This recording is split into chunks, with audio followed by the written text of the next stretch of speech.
kayo dyan sa Kongreso at saka sa Senado, wala pinag-iba sa inyo para lang ding drama. Parang nang mistulang teleserye lang yung inyong investigasyon dyan. Tulad kay Duterte about sa EJK, war on drugs, at saka sa mga nagawa ni Duterte. Pero kay tanong, hanggang ngayon wala kayo napapatunayan o makasuhan. Parang puro drama lang yata kayo eh. Wala pa kayo napapatunayan na nakasuhan. O diyan sa diyan sa korte. E kung talagang may kasalanan yung tao, kasuhan nyo na. Puro kayo imbestiga, imbes makagawa pa kayo ng ibang trabaho dyan. Puro ka sa investigasyon. Wala namang napapatunayan na nakasuhanin nyo. Kasuhanin nyo. Puro kayo paasa ng paasa. Dami-dami nyo dyan. Lalaki-laki na sahod ninyo, yun lang pa ipapakita ninyo. Puro tanong-tanong. Nak ng kamote. Bakit pag mahirap, mabilis makasuhan, mabilis makulong? Bakit pagkatulad ni Duterte o sino-sino pa dyan, mayayaman, bakit ang hirap nyo makasuhan? Tama ba yon? O si Inday Sara, ang BP, puro kayo imbestiga. Wala pa nang hindi nyo makuha yung mga sagot. Parang kayo natalo pa kayo sa inimbestigahan ninyo. Diyos ko naman, Kongreso. Diyan sa Senado. Kung hindi naman kaya nyo pakasuhan na pinakadabes, wag na kayo mag-imbestiga. Ganun na lang, di ba?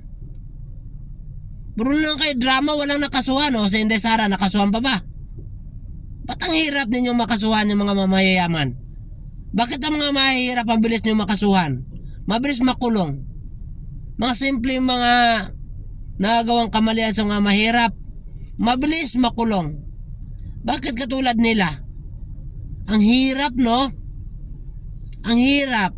Ang hirap din makasuhan ng mga mayayaman, no? Pero ang mahirap, palibasa din makakuha ng abogado, hindi kayang magkaso, hindi nila kayang ipagtanggol ang kanilang sarili, mabilis makulong.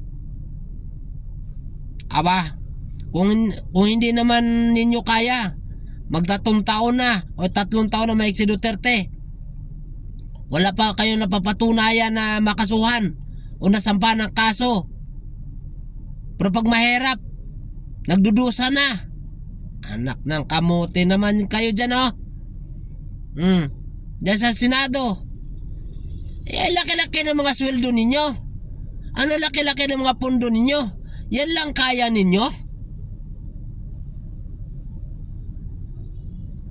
Abay, kung napapatunayan, alam ninyo ang kasuhan ninyo kaagad. Para matapos na, para yung gagawa ng masama, matatakot na, mabilis pala. Mabilis makasuhan. Ganon. Puro lang kayo arte drama dyan. Hindi to, paggawaan ng drama ng Kongreso? Paggawaan din ng pelikula at drama dyan, telesere, para lagi na may panonoorin? Inaabangan? Kano mangyayari? Anak ng kamuting, anak ng titing, oh. Nako, kung ganyan na naman kayo kahina, ay maglayasan na kayo dyan sa Kongreso, maglayasan na kayo dyan sa Senado. Kung ganun na naman, mga mahirap lang naman pala laging biktima dito. Anak ng kamuti, bakit kahirap imbestigahan ng mga mayayaman?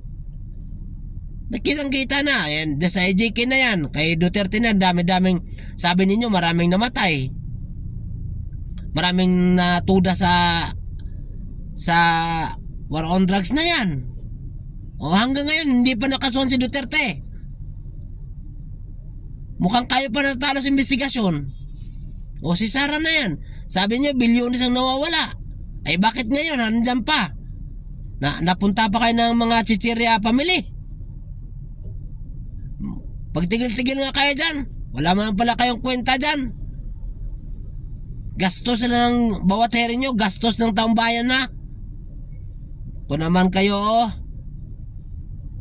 Sige na nga, maglayasan na kayo dyan kung hindi nyo kaya. Diba dapat kayo imbestigahan din? Diyan sa Kongreso? At saka diyan sa Senado? Dapat din imbestigahan din kayo eh. No? Grabe kayo ha. Kukupan ninyo.